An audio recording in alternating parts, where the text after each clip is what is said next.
Hello friends, welcome back to my channel. Friends, ये video specially class 10th के लिए होने वाला है।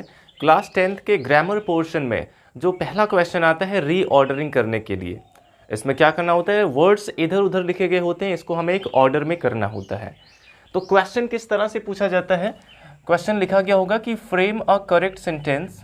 इस तरह से कहा जाता है कि frame a correct sentence by reordering the words. तो इस तरह से क्वेश्चन एग्जाम में दिया जाता है कि frame a correct sentence by reordering the words, यानी कि शब्दों को एक क्रम में करके एक करेक्ट सेंटेंस बनाइए। तो इस तरह से क्वेश्चन पूछा जाएगा। और फ्रेंड्स, इसको आप एक ऑर्डर में तभी कर सकते हैं जब आपको सेंटेंसेस का फॉर्मेशन पता होगा, कि सेंटेंस का स्ट्रक्चर आपको पता होना चाहिए। एंड आई थिंक कि आप लोगों को इसका जो स्ट्रक्चर है ये ज़रूर पता होगा, पांचों टाइप के सेंटेंस का, कि असर्टिव का स्ट्रक्चर क्या होता है, इंट्रोगेटिव का क्या होता है, इंपेरेटिव का क्या होता है, इन सभी का स्ट्रक्चर तो आपको पता होगा फ्रेंड्स। तो देखिए, हम कुछ यहाँ पे एक्सरसाइज आपको बताने वाले हैं ताकि आप एक्सरसाइज को समझ लें और एग्जाम में अच्छे से इसको आप रीऑर्डर कर पाए। तो देखिए, सबसे पहला क्वेश्चन हमारा है, इसमें पहला क्वेश्चन हमारा है, you a pilot become fly, you a pilot become fly, can aeroplane and an।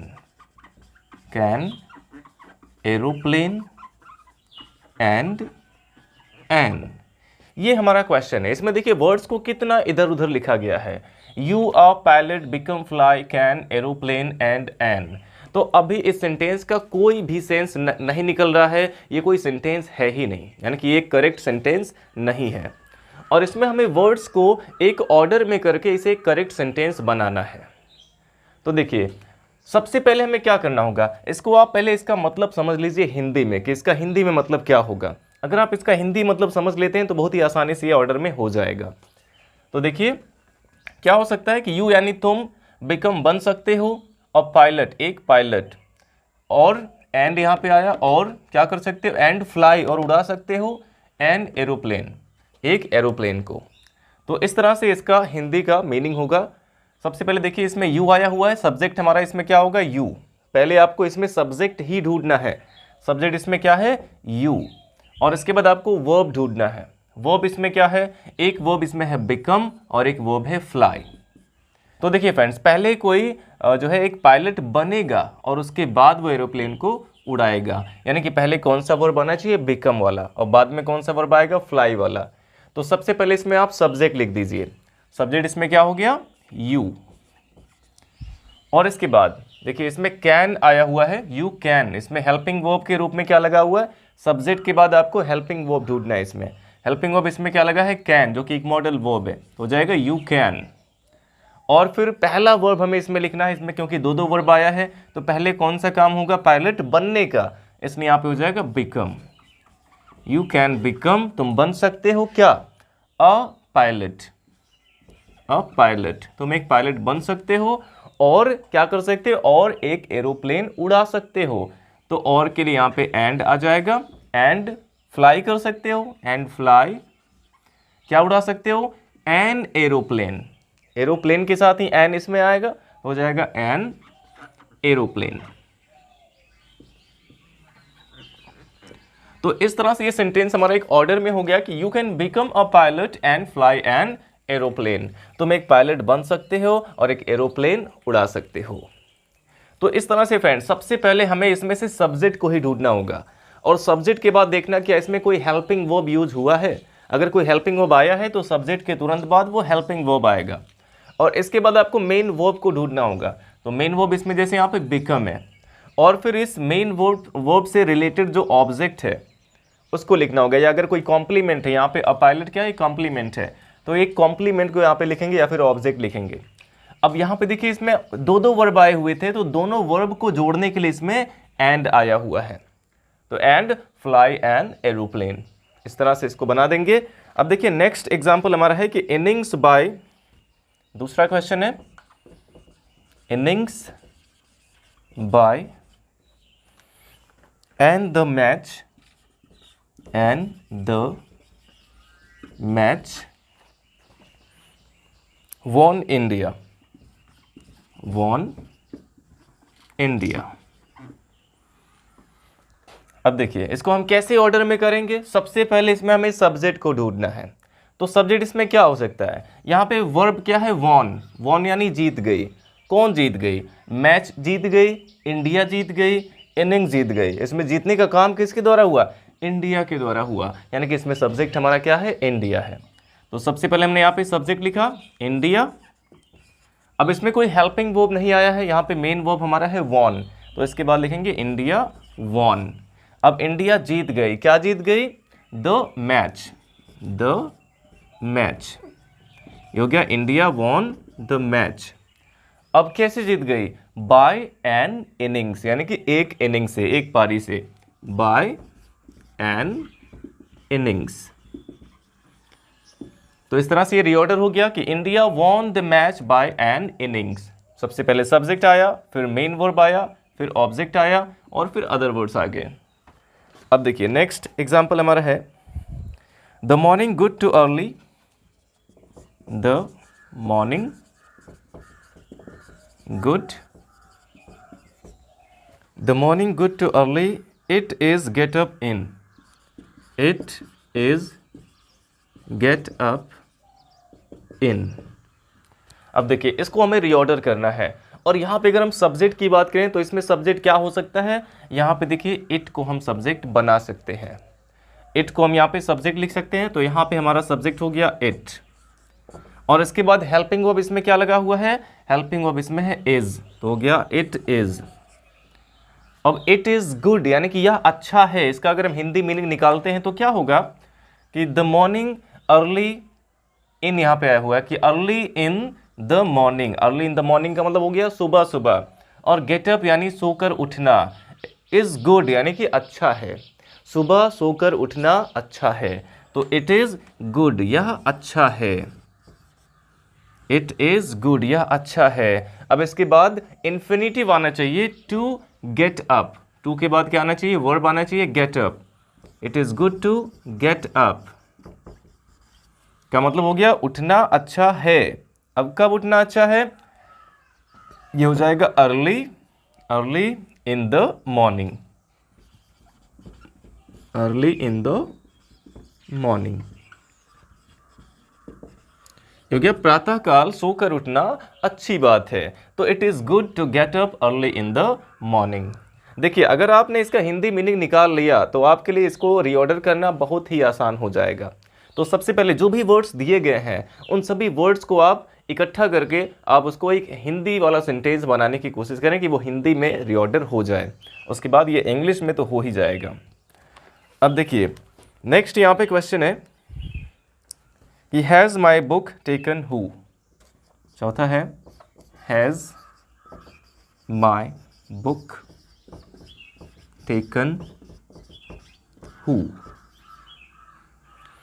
और यहाँ पे देखिए क्वेश्चन मार्क भी लगाया गया है, has my book taken who. अब यहाँ पे देखिए फ्रेंड जब भी हु आ जाता है तो हम क्या करते हैं, हु से ही स्टार्ट करते हैं सेंटेंस को। इसमें सब्जेक्ट हमारा क्या है, सब्जेक्ट इसमें हु ही है, तो यहाँ पे सब्जेक्ट हो जाएगा हु, और इसके बाद हेल्पिंग वर्ब आएगा, हेल्पिंग वर्ब है यहाँ पे हैज़। हु एक क्वेश्चन वर्ड के साथ साथ एक सब्जेक्ट का भी काम करता है, तो हु हो गया सब्जेक्ट, और उसके बाद आ गया हेल्पिंग वर्ब हैज़, और हु हैज़ के बाद क्या आना चाहिए, वर्ब की थर्ड फॉर्म, हैज़ है तो थर्ड फॉर्म आना चाहिए प्रेजेंट परफेक्ट का है, तो who has taken, who has taken. अब क्या लिया है, my book, who has taken my book, ये तो बहुत ही ईजी था, who has taken my book, और ये क्वेश्चन 2015 में पूछा गया था। तो आई होप फ्रेंड्स इतना आपको समझ में आया होगा। अब इसके बाद हम और भी एग्जांपल्स देख लेते हैं। तो फ्रेंड्स हमारा नेक्स्ट क्वेश्चन इसमें है, देखिए अगला क्वेश्चन है the mountains of the tops, the mountains of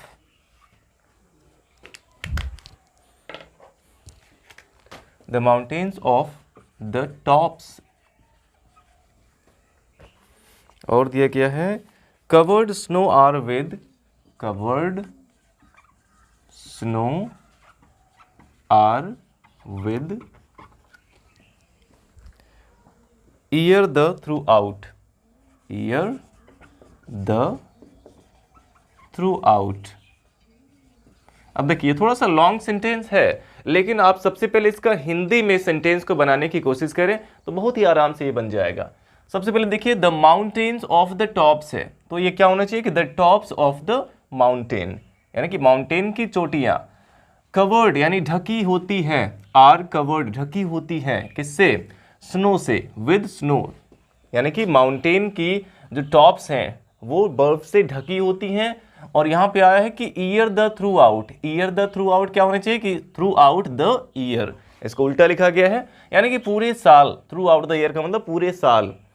तो माउंटेन्स की चोटियां पूरे साल बर्फ से ढकी रहती हैं, ये इसका हिंदी मीनिंग निकल रहा है। तो इसमें सब्जेक्ट क्या होगा? माउंटेन की चोटियां। तो सबसे पहले क्या आना चाहिए? द टॉप्स, इसको उल्टा लिखा गया है, सबसे पहले आना चाहिए कि the tops of the Himalaya, the tops of the mountain, यहां पे the tops of the mountain,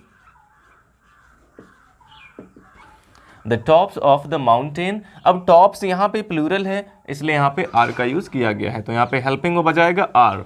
the tops of the mountain are, अब ये क्या होती है? ढकी होती है, तो ढकी होती है के लिए कवर्ड, आर कवर्ड यानी ढकी होती है, किससे? स्नो से, तो with snow, covered with snow, बर्फ से ढकी होती हैं। और यहाँ पे ईयर द थ्रू आउट, इसको हम क्या कहेंगे? थ्रू आउट द ईयर, तो यहाँ पे हो जाएगा थ्रू आउट द ईयर। तो ये सेंटेंस हमारा बन गया कि the tops of the mountain are covered with snow throughout the year, यानी कि माउंटेन की चोटियां पूरे वर्ष तक, पूरे साल भर क्या करती हैं? बर्फ से ढकी रहती हैं। तो आई होप ये समझ में आ गया होगा। अब इसके बाद हम नेक्स्ट एग्जाम्पल देखते हैं, जो कि है day celebrate people independence on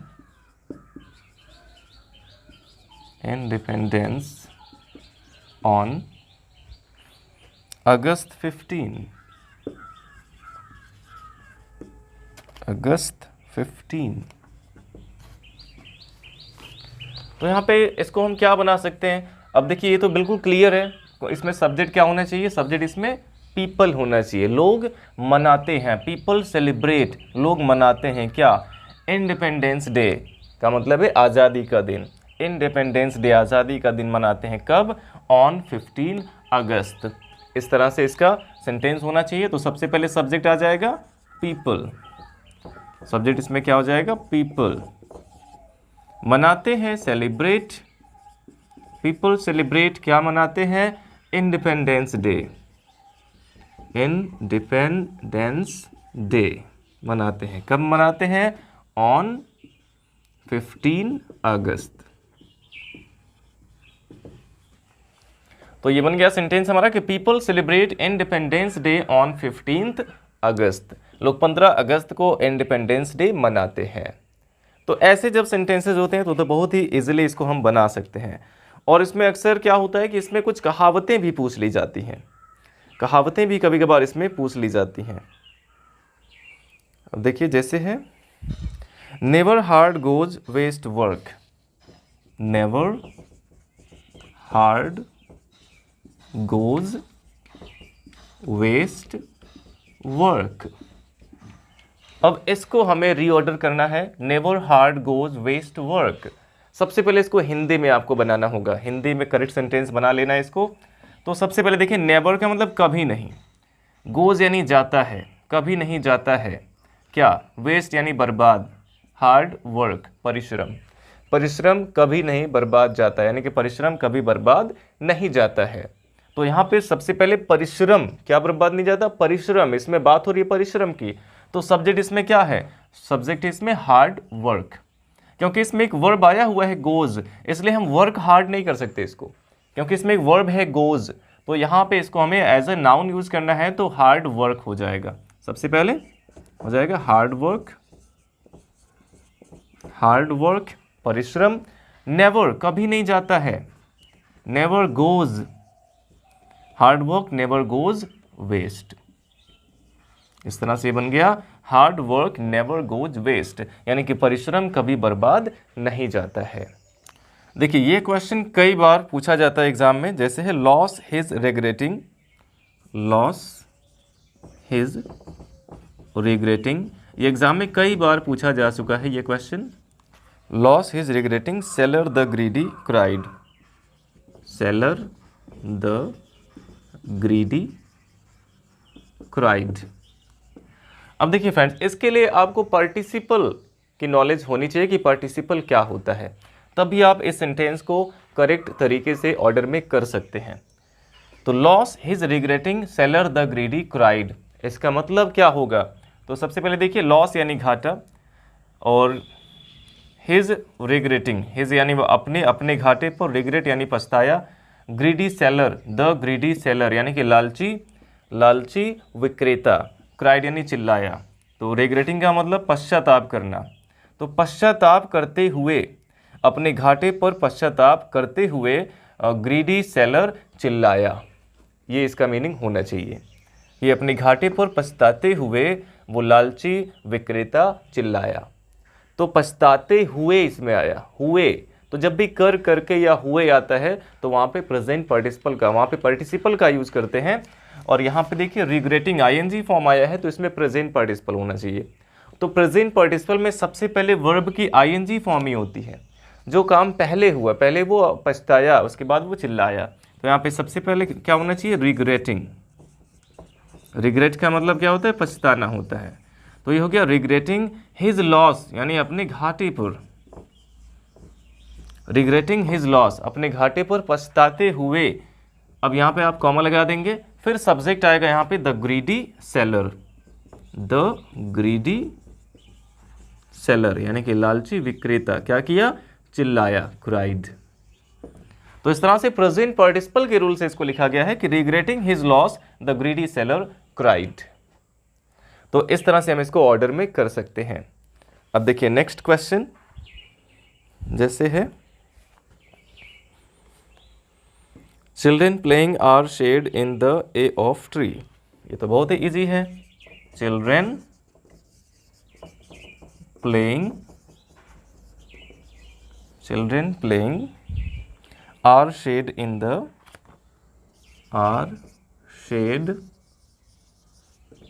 the a of, देखिए ये क्वेश्चन है children playing are shade in the a of tree. तो इसको पहले आप हिंदी में इसका सेंस निकाल लीजिए कि हिंदी में क्या करेक्ट सेंटेंस होगा। चिल्ड्रेन यानी बच्चे, आर प्लेइंग बच्चे खेल रहे हैं, कहाँ पे खेल रहे हैं? In the shade of a tree यानी कि एक पेड़ की छाया में, बच्चे पेड़ की छाया में खेल रहे हैं। तो सबसे पहले सब्जेक्ट होना चाहिए, इसमें सब्जेक्ट है चिल्ड्रेन, यहाँ पे हो गया चिल्ड्रेन। अब इसके बाद हेल्पिंग वर्ब आना चाहिए, तो आर हो गया, चिल्ड्रेन आर क्या कर रहे हैं? प्लेइंग, खेल रहे हैं। कहाँ खेल रहे हैं? एक पेड़ की छाया में, तो सबसे पहले क्या आना चाहिए? इन, तो हो जाएगा इन। और अब क्या आना चाहिए? द शेड, छाया में, इन द शेड। अब किसकी? ऑफ अ ट्री, एक पेड़ की, of a tree. The children are playing in the shade of a tree. इस तरह से आप इसको रीऑर्डर कर सकते हैं। तो फ्रेंड्स अब हम नेक्स्ट एग्जाम्पल देख लेते हैं जो कि है to forgive the boys, to forgive, ये 10वां क्वेश्चन है हमारा। To forgive the boys the principal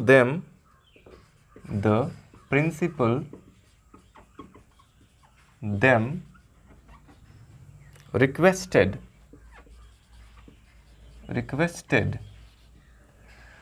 तो सबसे पहले देखिए फ्रेंड्स, इसमें हमें सब्जेक्ट ढूंढना होगा। इसमें सब्जेक्ट क्या है? तो इसमें सब्जेक्ट क्या क्या हो सकता है?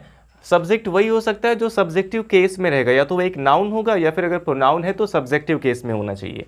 तो यहाँ पे देखिए नाउन क्या है, इसमें द बॉयज है, नाउन है द बॉयज, और इसमें एक नाउन है द प्रिंसिपल, और इसमें देम जो है ये तो सब्जेक्ट बन नहीं सकता क्योंकि ये ऑब्जेक्टिव केस में है, तो देम क्या बनेगा? ऑब्जेक्ट बनेगा। तो सब्जेक्ट इसमें क्या क्या बन सकता है? फॉरगिव तो वर्ब है, तो इसमें 2 सब्जेक्ट हम बना सकते हैं, या तो द बॉयज या फिर द प्रिंसिपल। लेकिन अब इसमें वर्ब देखिए, वर्ब क्या आया है इसमें, रिक्वेस्टेड, यानी कि निवेदन किया, प्रार्थना किया। तो क्या प्रिंसिपल ने रिक्वेस्ट किया या फिर लड़कों ने रिक्वेस्ट किया? तो प्रिंसिपल रिक्वेस्ट नहीं करेंगे, यहाँ पे है लड़कों ने रिक्वेस्ट किया, तो इसमें हम किसको सब्जेक्ट बनाएंगे, द बॉयज। ये हो गया हमारा सब्जेक्ट, क्योंकि रिक्वेस्ट करने की बात हुई है तो प्रिंसिपल नहीं बल्कि बॉयज रिक्वेस्ट करेंगे, तो हो गया द बॉयज। अब सब्जेक्ट के बाद वर्ब आना चाहिए। वर्ब क्या है इसमें, मेन वर्ब क्या है, रिक्वेस्टेड, द बॉयज रिक्वेस्टेड। लड़कों ने रिक्वेस्ट किया, अब किससे रिक्वेस्ट किया, प्रिंसिपल से रिक्वेस्ट किया, the principal requested the principal. देखिए यहाँ पे टू नहीं आएगा, रिक्वेस्ट, ऑर्डर, एडवाइज, इसके साथ टू का यूज नहीं होता है, ये टू इन्फिनिटिव के लिए है, टू फॉरगिव यानी कि माफ करने के लिए, तो यहाँ पे प्रिंसिपल के पहले टू नहीं आएगा। The boys requested the principal, लड़कों ने प्रिंसिपल से रिक्वेस्ट किया, अब क्या करने के लिए, टू फॉरगिव, माफ करने के लिए, टू फॉरगिव। अब किसे माफ करने के लिए, इसमें ऑब्जेक्टिव केस क्या था, इसमें आया हुआ है देम, तो हो जाएगा to forgive them. The boys requested the principal to forgive them, लड़कों ने प्रिंसिपल से रिक्वेस्ट किया कि वे उन्हें माफ कर दें। तो इस तरह से करेक्ट सेंटेंस बनेगा। अब देखिए नेक्स्ट क्वेश्चन हमारा है द स्वॉर्ड माइटियर। ये हमने आपसे कहा था कि इसमें कुछ प्रोवर्ब्स भी आते हैं, कुछ कहावतें आती हैं, जैसे है the sword mightier, the sword mightier, the sword mightier than pen is the, then pen is the। अब देखिए ये एक कहावत है, तो सबसे पहले आपको इसका मीनिंग समझना होगा कि इसमें क्या कहना चाहते हैं इन वर्ड्स के माध्यम से। द स्वॉर्ड का मतलब हो गया तलवार, माइटियर यानी अधिक ताकतवर है, माइटियर देन इसमें आया हो कि यानी कि अधिक ताकतवर है। पेन, तो या तो इसमें ये हो सकता है कि तलवार पेन से अधिक ताकतवर है, या फिर हो सकता है कि पेन तलवार से अधिक ताकतवर है। तो कहावत क्या है, जो हमारा कहावत है वो क्या है कि पेन तलवार से भी अधिक ताकतवर है, पेन में तलवार से अधिक ताकत होती है। तो ये हमारा कहावत है।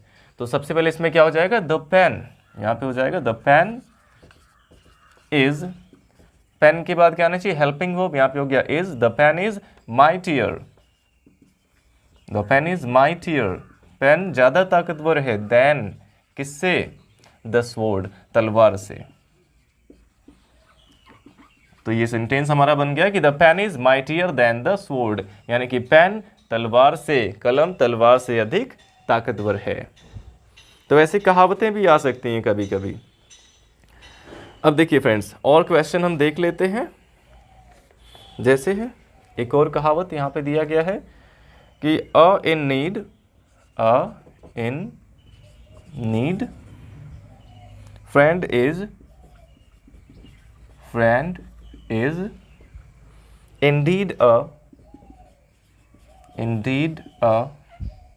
Friend.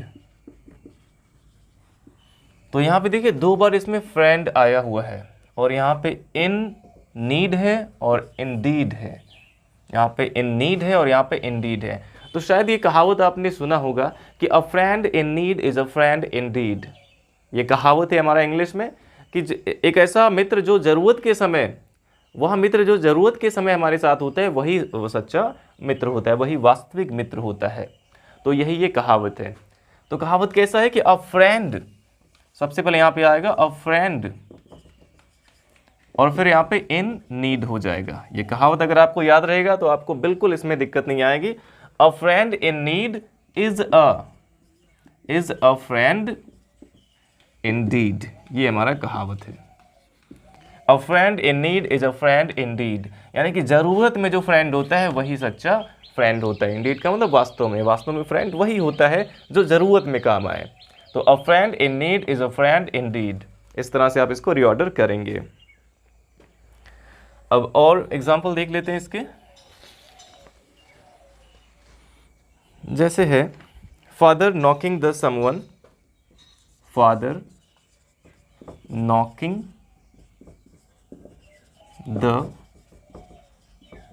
someone at her door, at her door। अब इसमें सबसे पहले देखिए, इसमें आप सब्जेक्ट किसको बना सकते हैं, इसमें सब्जेक्ट किसको बना सकते हैं, फादर को। फादर को यहाँ पे सब्जेक्ट बना सकते हैं। फादर ने क्या किया, हर्ड यानी सुना।